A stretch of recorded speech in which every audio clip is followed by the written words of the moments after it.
Hello, I'm Sarah Henrik, the director of the Southern Alleghenies Museum of Art, and it's my pleasure today to introduce you to our exhibition artist, Robert Bowden. Robert has a wonderful story to tell you about his life and the work that he is on exhibit here at the Ligonier Museum of SAMA, and it's my pleasure to introduce you to him today. So Robert, welcome, and thank you so much for doing this. Tell us a little bit about your early days and how you came to become the artist that you are today. Well, thank you, Sarah.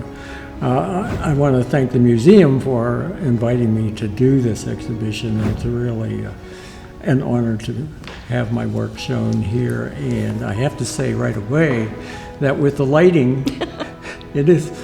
I'm seeing my paintings better than I've been able to see them for a long time, but that's just a little aside. I think I should say that right now, and thank Kristen Miller for asking me to do this. Definitely. So I began my art career at Carnegie Tech then, which became Carnegie Mellon University, as almost everybody knows that. And I was a painting major in the College of Fine Arts Department of Painting and Design. After graduation, as I said, I mentioned, I really wasn't prepared to make a living as an applied artist, but that was all right because I had been exposed somewhat to that during my education by somebody on the outside. So I went to work in what was called commercial art back then, and I started to learn the skills and what it took to produce printed material. And after a couple of years, and then a couple of years in the Army, and then returning from the service, when I returned, I once again was back in the business of commercial art, which now was starting to be called graphic design. And in 1963, we being Diana, my wife, and I opened our studio design office in downtown Pittsburgh. And it was called?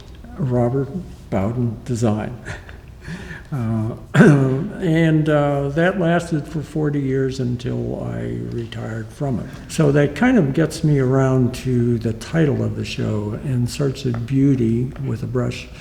You might wonder, especially in this time that we're going through with the virus and all the difficult problems we're having, that it's probably not significant to do a show like this, but I think that it's kind of, this show of my work is a little bit of an escape from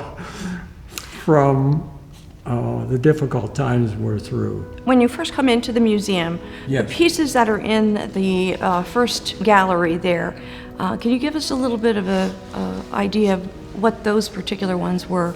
In Search of Beauty with a Brush that I used for the invitation it is a watercolor of my brushes and paint tubes, and even though I'm mainly a watercolor painter, that's what people know of my work, these are oil tubes and mostly oil brushes. They are not the watercolors. These are your tools of your trade. But it is my hand. It is your hand in there. My hand is just down in the bottom right corner. Another small one that's out in the entry area is 5 boats, and this painting is only about this big, but it's a watercolor. And that's on Martha's Vineyard in the painting center of Menempsha. My favorite place to go and paint on Martha's Vineyard. Lots of boats there, lots of water. It's something I just kind of walked by and saw it, and there were a number of boats with a zigzag kind of pier going back in space between the boats. I thought it seemed like a very abstract kind of composition. lighthouse is a very strong shape and pretty austere, and it's a nice contrast between the threatening sky, which was, I could just feel like a storm was coming up, but I was still painting until I had to pick up my things and Well, you could definitely feel that from looking at that. That view is pretty intense, and as I said, the atmosphere feels as if the wind is coming at you, and it will be rather strong in a few minutes. On that wall back there is one of my favorite ones of Westmoreland, and it's in Ligonier. It's a blue shed. I call it blue shed, but it's a blue building on a back street, which is used for storage, I'm assuming. And I painted it during one of the plein air sessions that we had here at the Ligonier Museum. And I set up in a position where the blue shed is dominant in the painting. And on the left side, it's a little over half of the composition, but in order to counteract that very dominant part of the painting, I painted in the road going up to its right. So I want your eye to travel to the blue shed, but also to go back into space. And again, that's an abstract idea. Another one I like a lot that was in a show at the Butler Museum in Youngstown a couple of years ago in the Mid-America show is the X Pier on Amelia Island in Florida. And That's a beautiful I was piece. struck by when I went down on the beach, seeing this X, and I thought, that would make a pretty good composition. So the composition is the X that's closest to you, and then the back part, there's a shadow of it, so it's really two X's. And then the structure of the pier, which rises above me on the beach, it's a very active kind of composition with the structure of the pier itself.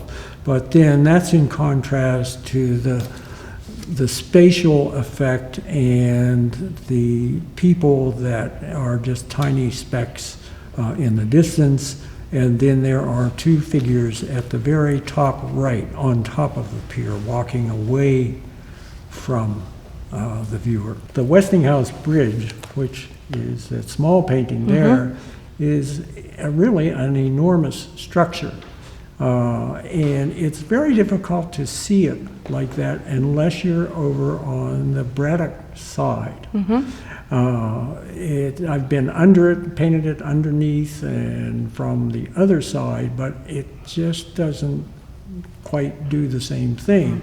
And then when you are driving, you're either coming from East McKeesport or from Forest Hills, the other direction, you don't really see the bridge underneath. You don't know how monumental what a great it is structure it is. in the landscape, and it dominates that landscape. But Yes. when you're going over it, or even You have no idea. yeah, what it is. yeah. Well, tell us about a few others that you have in the show. I particularly am enamored with the portrait of Philip.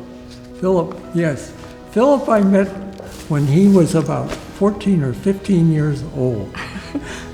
And we've been friends for a long time. The painting of Philip is 44 years old. Wow. So, And it looks as fresh as if you did it yesterday. I mean, it's really fabulous piece. and Philip is a wonderful painter. He's a landscape and portrait painter, first rate. And I don't know if he realizes that I still have this painting. But it was in a show at the Carnegie in Associated Annual, and I think when it was, I said, "Oh, Philip, you're in the Carnegie Museum now." One thing about painting for me, that all of these, they're meant to capture a moment. Even though it might take, couple of hours or a couple of days or a couple of Yeah. weeks to paint it. It is a moment. And so it's not just a moment, it's possibly going to be around for a long time. I hope so. And maybe not, maybe, never see it again. But that's the way I look at the things that I'm doing, and that's why realism, to me, is the way I've wanted to go. Thank you, Mr. Bowden. Well, thank you very much for asking me to do this, and I really appreciate everything. Okay. I just think, as I said in the beginning, I'm seeing the things like I hadn't seen them before because the lighting Yeah. is so nice. Yes. Well, thank you very much.